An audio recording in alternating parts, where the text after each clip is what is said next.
끝없는 바다 위 한 청년이 표류했다.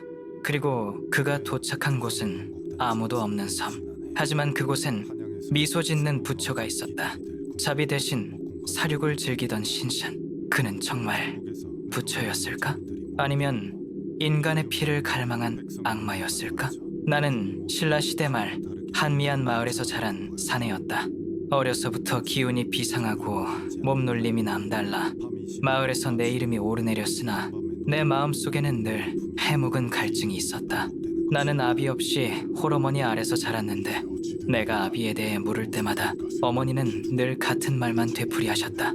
내 아버지는 바다 건너 당나라에 있단다.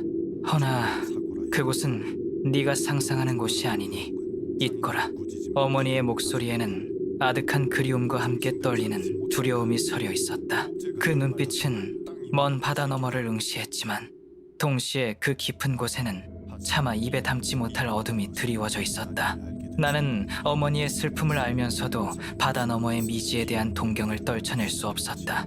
아버지는 왜 그곳에 있으며 왜 어머니는 그를 잊으라 하시는 걸까? 이 질문은 내 그림자처럼 나를 따라다니며 성년이 되어서도 나를 옥죄었다. 나는 활솜씨가 비할 데 없어 백보 거리에서 작은 터럭 하나도 꿰뚫을 수 있었다. 가히 신공이라 불릴 만한 재주였으나 내 마음은 언제나 바다를 향해 있었다. 그러던 어느 해 어머니는 낡은 가죽에 쌓인 꾸러미를 내게 건네셨다. 그 안에는 세상 어떤 장인의 솜씨로도 빚을 수 없을 듯한 눈부시도록 화려한 금빛 활이 들어있었다. 활은 마치 살아있는 황금용의 뼈로 만들어진 듯 손에 쥐는 순간 차가운 기운과 함께 알 수 없는 무게감이 느껴졌다. 이제 아버지를 찾아갈 때가 되었구나. 어머니의 목소리는 갈라져 있었다. 그녀의 눈은 이미 죽음을 예감한 듯 흐릿했으나 내게 이 활을 건네는 손만큼은 떨리지 않았다. 바다 건너 당나라에 계신 아버지를 찾아뵙거라. 이 활을 보이면 너를 알아보겠다. 허나 명심해라. 그곳에서 무엇을 보더라도 너의 마음을 잃지 마라. 어머니는 이 말을 끝으로 가늘게 숨을 거두셨다. 그녀의 얼굴에는 기묘한 안도감과 함께 영원한 고통에서 벗어난 듯한 차가운 평화가 서려 있었다. 나는 어머니의 시신 앞에서 끓어오르는 슬픔과 함께 알 수 없는 예감에 휩싸였다. 아버지의 활다, 그리고 어머니의 마지막 경고. 이 모든 것이 마치 나를 기다려온 거대한 운명의 실타래 같았다.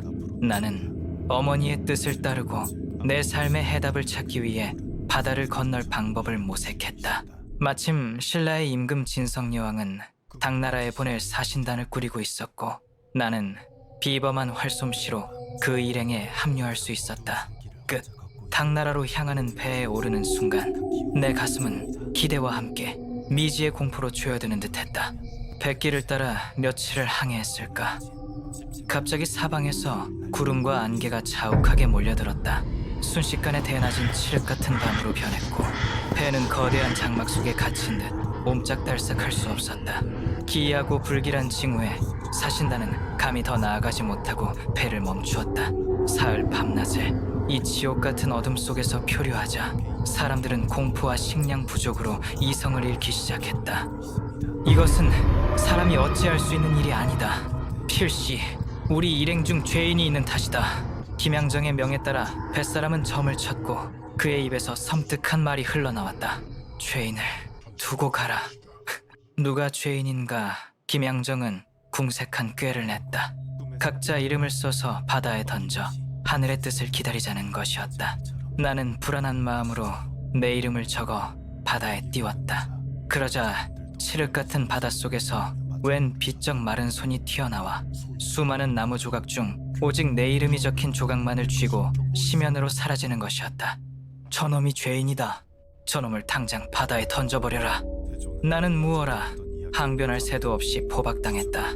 차가운 밧줄이 내 몸을 옥죄고 내 등 뒤로 뱃사람들의 증오 섞인 시선이 느껴졌다. 나는 어머니의 활을 움켜쥐려 했지만 이미 손은 묶여 있었다. 얼음장 같은 바다 위로 던져지는 순간 나는 아버지의 얼굴을 떠올리며 깊은 절망 속으로 가라앉았다. 결국 이렇게 끝나는구나. 얼마나 시간이 흘렀을까. 나는 차가운 바닥에서 극심한 고통과 함께 정신이 들었다. 온몸이 쑤시고 폐에는 바닷물이 들어찬 듯 답답했다. 간신히 눈을 뜨자 나는 망망대해 위에 홀로 떠있는 작은 무인도에 있음을 깨달았다. 파도에 떠밀려온 듯했다. 멀리 섬 하나 보이지 않는 이곳에서 살아남을 가망은 없어 보였다. 희망은 이미 바다 깊은 곳에 가라앉은 듯했다. 아버지를 뵙지도 못하고 이렇게 처참히 죽는구나. 나는 흙바닥에 주저앉아 하염없이 눈물을 흘렸다. 그때였다. 등줄기가 오싹해지는 기척을 느꼈다. 그것은 짐승의 기운도 사람의 기운도 아니었다. 존재 자체가 섬뜩한 형언할 수 없는 악이었다. 나는 급히 주위를 둘러보았다. 섬 한쪽에 우거진 숲을 사이로 웬 흙탕물처럼 검은 연못이 눈에 들어왔다. 연못 한가운데에는 정체불명의 형체가 고개를 반쯤 내밀고 있었다. 그것은 말없이 나를 응시하고 있었다. 그 시선은 차갑고 꿰뚫는 듯했으며 마치 내 영혼의 가장 깊은 곳을 들여다보는 것 같았다. 나는 간신히 묶여있던 활을 뽑아 살을 먹였다. 금빛 활은 어둠 속에서도 은은한 빛을 뿜어내며 마치 경고라도 하듯 미세하게 떨렸다. 웬 놈이냐? 네 정체를 밝혀라. 내가 활을 뽑은 이상 넌 죽음을 피할 수 없다. 내 목소리는 떨렸지만 나는 애써 두려움을 감췄다. 그러자 형체는 그제야 천천히 연못에서 모습을 드러내기 시작했다. 물 위로 걸어 나오는 그의 몸은 기이하게도 옅은 푸른빛 광채를 뿜어내고 있었다. 그것은 찢어진 옷을 입은 늙은 노인의 모습이었으나 그의 눈빛은 인간의 것이 아니었다. 수천 년을 살아온 고대의 존재처럼 깊고 어두웠다. 내가 당신을 이곳으로 인도했소. 나는 서해의 용이요. 이 바다에서 일어나는 모든 일은 내 손을 거쳐가지. 허나 얼마 전부터 나의 바다에 재앙이 깃들었소. 나의 가족들을 핍박하고 죽여 사륙을 즐기는 이가 나타났지. 바로 부처요. 노인의 목소리는 깊고 쉰 듯했지만 그 속에는 뼈저린 고통과 끓어오르는 증오가 뒤섞여 있었다. 나의 등줄기에선 식은땀이 흘러내렸다. 부처라니. 자비를 설파하는 부처가 사륙을 즐긴다니. 그 모순적인 말은 내 이성을 뒤흔들었다. 진력이 되면 구름과 안개가 해와 달을 가리고 북과 남악 소리를 울리며 지성광 열애가 이 섬에 내려온다오. 그는 이 연못을 돌며 존경순징을 외는데 그 소리를 들으면 나와 내 자식들은 몸이 굳어 돌처럼 변하고 물 위로 떠오르게 된다오. 그러면 성광열애는 우리의 몸에서 심장을 도려 가져간다. 용왕의 말을 듣는 순간 나는 연못의 진정한 색깔을 깨달았다. 그것은 단순히 흙탕물이 아니었다. 섬뜩한 핏빛이 연못 전체에 스며들어 검붉게 변한 것이었다. 그리고 연못 위에는 가슴에 끔찍한 구멍이 뚫린 용의 시체들이 한가득 떠 있었다. 그들의 눈은 이미 오래전에 생기를 잃었고 몸은 마치 조각상처럼 굳어 있었다. 피비린내와 함께 죽음의 악취가 연못 주위를 감돌았다. 내 자식들이 모두 죽어나가는 걸 보면서도 놈의 존경을 들으면 돌처럼 굳어 아무것도 하지 못하게 되오. 그렇게 한 사람씩 죽어나가니 이 바다에 남은 용은 나와 내 딸이 전부가 되었소. 노인의 눈에서는 이미 피눈물이 멈추고 없었다. 너무 많은 피를 흘린 탓인지 눈물샘마저 말라버린 듯했다. 그는 앙상한 손으로 내 옷자락을 붙잡으며 애원했다. 당신의 배에 재앙을 내려 이곳으로 인도한 것은 나요. 그렇게 해야 당신이 이 섬에 올 수 있을 테니 끝. 당신의 용력이라면 능히 놈을 제압할 수 있을 것이오. 부디 저 부처를 활로 쏘아 떨어뜨리고 나와 내 딸을 구해주시오. 내가 여태껏 배운 모든 도리와 믿음이 한순간에 산산조각 나는 듯했다. 부처를 쏘아 죽여달라니.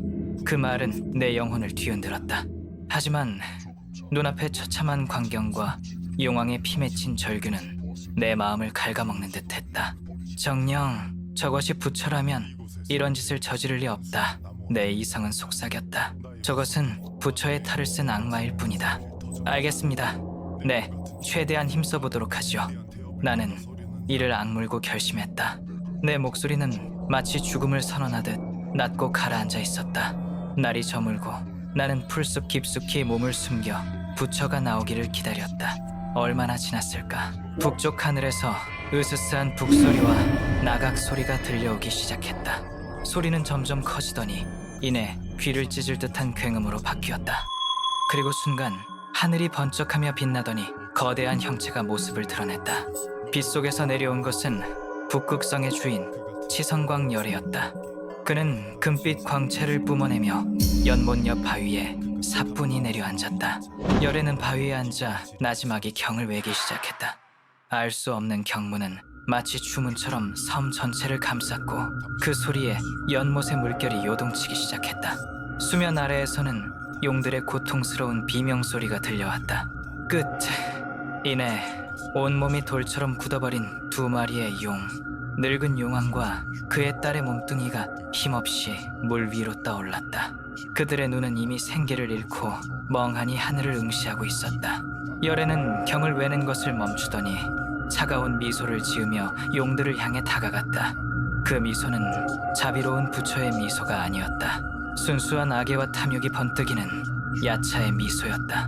그는 그중 작은 용왕의 딸의 가슴팍에 손을 뻗었다. 그의 손톱은 이미 야차처럼 길게 자라나 있었고 핏빛으로 물들어 있었다. 그때 나는 시위를 당기고 있던 손을 놓았다. 쉬이. 화살은 번개처럼 날아가 열애의 손에 정확히 꽂혔다. 살과 뼈를 꿰뚫는 소리가 섬뜩하게 울렸다. 그아, 감히 누가... 열애는 고통스러운 비명을 내지르며 화살이 날아온 풀숲을 노려보았다. 그곳엔 내가 다음 화살을 시위에 겨누고 서 있었다. 열애는 크게 놀라 발을 구르며 하늘로 날아오르기 시작했다. 그의 금빛 광채는 고통 속에서 일그러지며 더욱 기괴하게 빛났다. 하지만 나는 망설이지 않았다. 두 번째 화살이 시위를 떠나 그의 가슴에 정확히 꽂혔다. 열애는 고통스러운 비명을 지르며 애써 하늘로 향했지만 처음 모습을 드러냈던 섬의 가장 높은 바위에 다다랐을 즈음 나의 세 번째 화살이 그의 머리에 박혔다. 섬 전체가 흔들릴 정도의 거대한 충격이었다.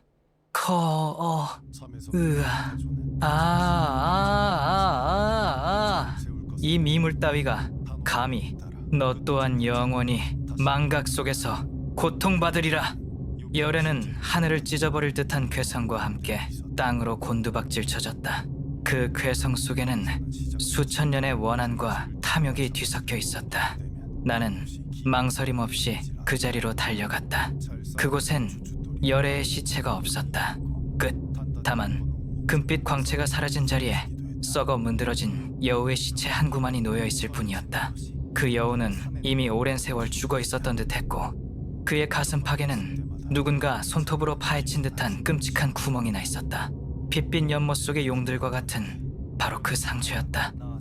청년은 끝내 신을 믿지 못한 죄로 사라졌다. 그러나 섬은 아직도 그를 기억하고 있다. 그리고 바다 위 어딘가엔 또 다른 부처가 미소 짓고 있을지도 모른다. 구독하고 다음 전설의 어둠 속으로 함께 들어가자.